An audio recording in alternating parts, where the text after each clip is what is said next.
നമസ്കാരം. വർഷം 1987. ഇന്ത്യ ശ്രീലങ്കയിൽ സമാധാനം പുനഃസ്ഥാപിക്കാൻ വേണ്ടി സൈന്യത്തെ അയച്ചിരിക്കുന്ന സമയം.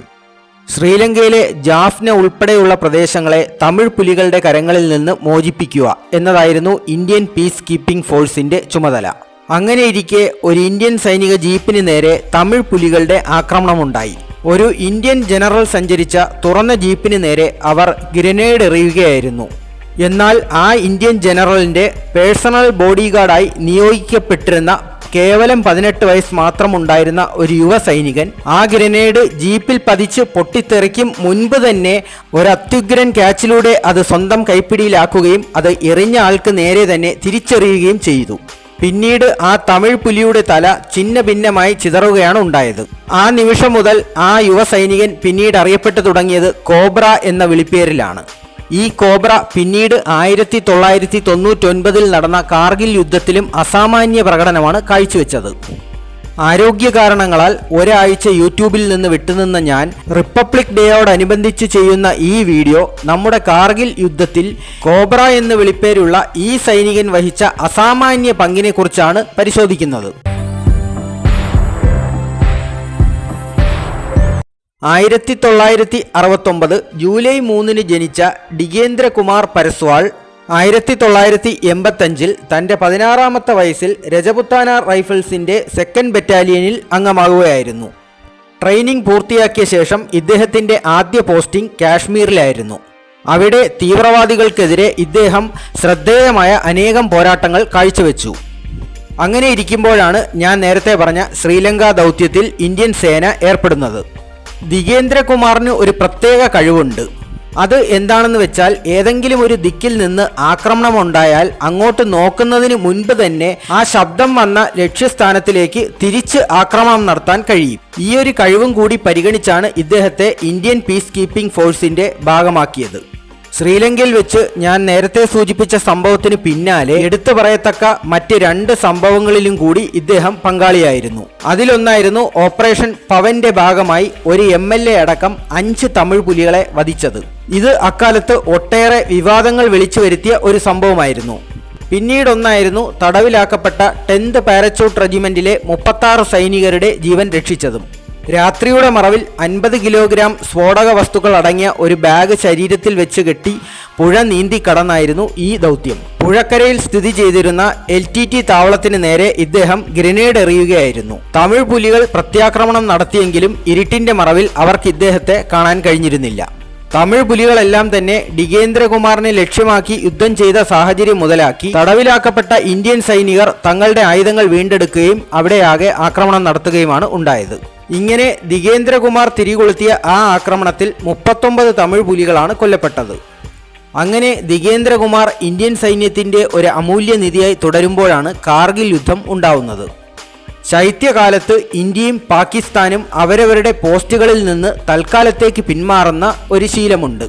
പിന്നീട് കാലാവസ്ഥ അനുകൂലമാവുന്ന മുറയ്ക്ക് അവരവരുടെ പോസ്റ്റുകളിലേക്ക് മടങ്ങി വരികയും ചെയ്യും. എന്നാൽ 1999 പർവീസ് മുഷറഫിന്റെ ചതിയുടെ ഭാഗമായി പാകിസ്ഥാൻ ശൈത്യകാലം കഴിയുന്നതിന് മുൻപ് തന്നെ അവരുടെ പോസ്റ്റുകളിൽ മടങ്ങി വരികയും അതും കൂടാതെ 132ഓളം ഇന്ത്യൻ പോസ്റ്റുകൾ കൈയടക്കുകയും ചെയ്തു. കാശ്മീർ പിടിച്ചടക്കാനുള്ള ഒരു ഗൂഢതന്ത്രത്തിന്റെ ഭാഗമായിരുന്നു ഇത്. പാകിസ്ഥാന്റെ ഈ അനധികൃത നുഴഞ്ഞുകയറ്റത്തെക്കുറിച്ച് ഇന്ത്യ അറിയുന്നത് തന്നെ വളരെ വൈകിയാണ്. അതും ഒരു ആട്ടിടയനിൽ നിന്ന് കിട്ടിയ ചില സൂചന പ്രകാരം.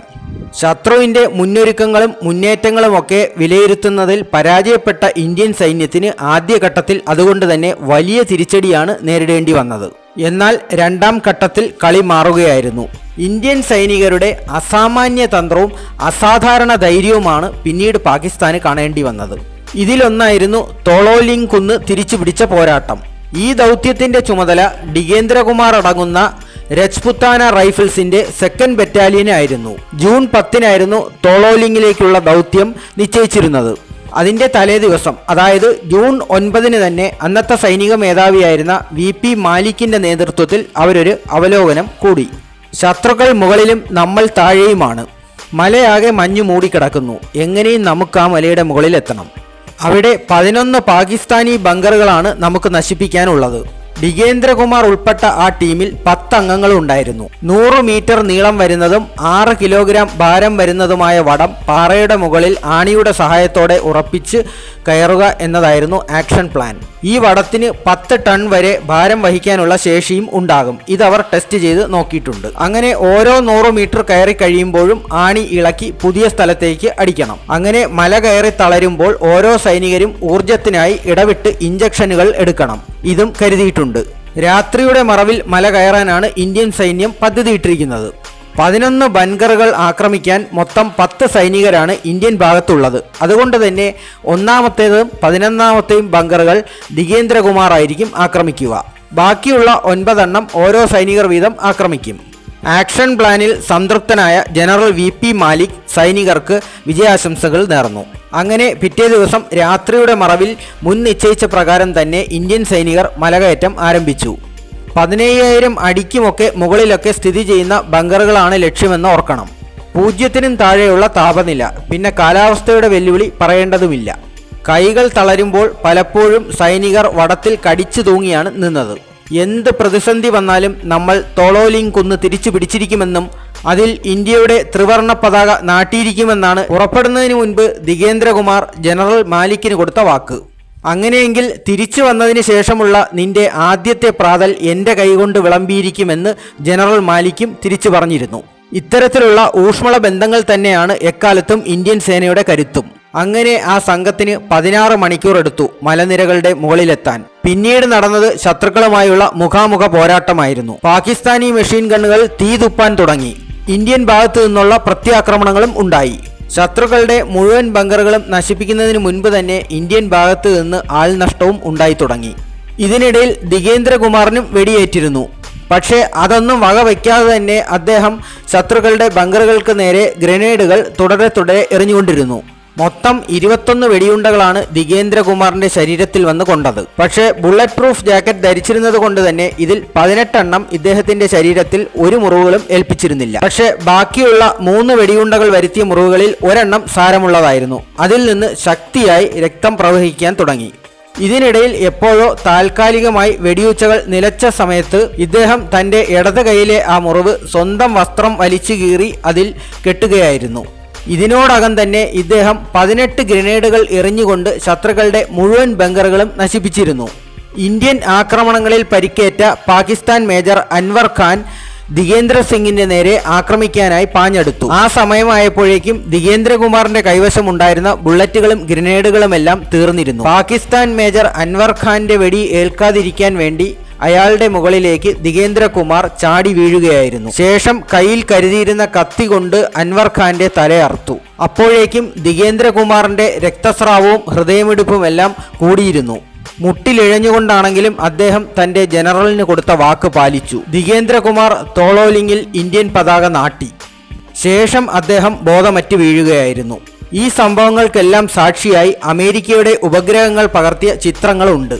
കാർഗിൽ യുദ്ധസമയത്ത് അമേരിക്ക പാകിസ്ഥാന്റെ ഭാഗത്തായിരുന്നു എന്ന് ഓർക്കണം. അതുകൊണ്ട് തന്നെ ഈ ചിത്രങ്ങളൊക്കെ വ്യാജമായി നിർമ്മിച്ചതാണ് എന്നാർക്കും പറയാൻ കഴിയില്ല. ആ യുദ്ധത്തിൽ 48 പാകിസ്ഥാനി സൈനികരെയാണ് ഡികേന്ദ്രകുമാർ ഒറ്റയ്ക്ക് വധിച്ചത്. ഇത്രയൊക്കെ വെടിയേറ്റിട്ടും ഇത്രയൊക്കെ രക്തം ശരീരത്തിൽ നിന്ന് വാർന്നു പോയിട്ടും ഡികേന്ദ്രകുമാർ എന്ന ഭാരതാംബയുടെ ഈ പുത്രൻ ജീവിതത്തിലേക്ക് മടങ്ങി വരികയാണ് പിന്നീട് ഉണ്ടായത്. അതേ വർഷം, അതായത് 1999 ഓഗസ്റ്റ് 15-ന് അന്നത്തെ രാഷ്ട്രപതിയായിരുന്ന ശ്രീ KR നാരായണനിൽ നിന്ന് അദ്ദേഹം മഹാവീർ ചക്ര പുരസ്കാരവും ഏറ്റുവാങ്ങി. കാർഗിൽ യുദ്ധവിജയം എന്നുള്ളത് ഡികേന്ദ്രകുമാറിനെ പോലുള്ള അനേകായിരം ഇന്ത്യൻ സൈനികരുടെ പോരാട്ട ചരിത്രത്തിൻ്റെ കഥ കൂടിയാണ്. അവരുടെ എല്ലാവരുടെയും പേരുകളും പോരാട്ടവുമെല്ലാം ഒറ്റ വീഡിയോയിൽ ഉൾക്കൊള്ളിക്കാൻ കഴിയാത്തതുകൊണ്ട് മാത്രം ഇവിടെ പരാമർശിക്കപ്പെടാതെ പോകുന്നു എന്ന് കരുതി അവരെ ഒരിക്കലും വിസ്മരിക്കുന്നില്ല. സൈനിക സേവനം എന്നുള്ളത് വെറുമൊരു ജോലി മാത്രമാണെന്ന് പറഞ്ഞ് പുച്ഛിച്ച് തള്ളുന്നവരോട് ഒന്നേ ചോദിക്കാനുള്ളൂ, നിങ്ങൾക്ക് ഇവർ ചെയ്തതിൻ്റെ 10-1 പോട്ടെ 100-1 ചെയ്യാൻ കെൽപ്പുണ്ടോ? എല്ലാവർക്കും റിപ്പബ്ലിക് ദിനാശംസകൾ. ജയ് ഹിന്ദ്.